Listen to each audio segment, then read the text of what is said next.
أخي في الله، ما ألذ العبودية لله، ولقد ذهبت من الدنيا حلاوتها ومضت طلاوتها، ولم يبق إلا مناجاة الله. لقد تغير الزمان وكثرت الفتن، ولم يبق إلا الأنس بالله الواحد الديان. إن مناجاة الله خاصة إذا هدأت العيون وسكنت الجفون، ولم يبق إلا الحي القيوم.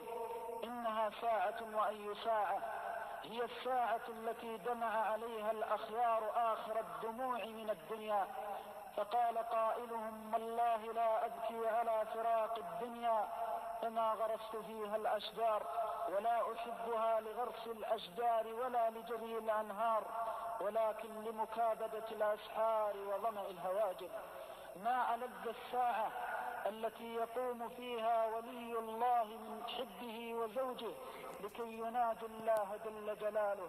ففي الحديث عن النبي صلى الله عليه وسلم أن العبد إذا قام في الليل من عند حبه وزوجه، قام لكي يتعبده ويتذلله ويناديه ويناجيه، يقول الله: يا ملائكتي، عبدي ما الذي أقامه من حبه وزوجه وفراشه؟ قالوا: يرجو رحمتك ويخشى عذابك. قال: أشهدكم أني أمنته من عذابي وأصبته برحمتي. ما ألذها من ساعة حين يقف العبد بين يدي الله جل جلاله وقد رمى الدنيا وراء ظهره، يناجيه ويناديه بذلك الكلام العظيم. حين يقرأ القرآن فينقله القرآن من ضيق الدنيا إلى سعة الآخرة، ينقله مع أهل النعيم والرضوان المقيم، مع أهل النعيم وهم في الرضوان المقيم، ينقله إلى مراتع جنات الخلود مع المقربين الشهود، وكأن نسماتها تحركت. ما ألذها من ساعة حينما يتلذذ العبد بكلام الله جل جلاله. إنها ساعة الصدق، فلا تراك عين ولا تسمعك أذن ولا يعلم بك أحد إلا الله جل جلاله. ما ألذها من ساعة، والله لو أن العبد صدق مع الله جل وعلا وابتدى قيام الليل لربما بزغ عليه الفجر وهو لا يشعر بنفسه.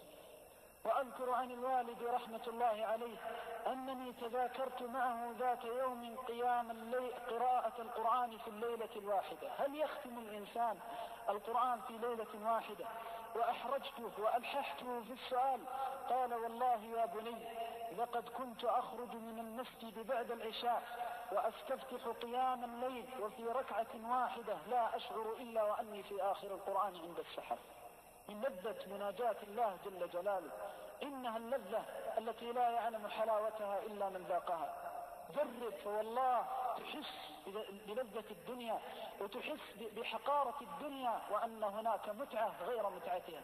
ومع هذا كله فعاقبة السجود وعاقبة الركوع إذا صار الناس إلى الهجود، عاقبة السجود وعاقبة العبادة إذا صار الناس إلى الهجود رضوان الله الواحد المعبود.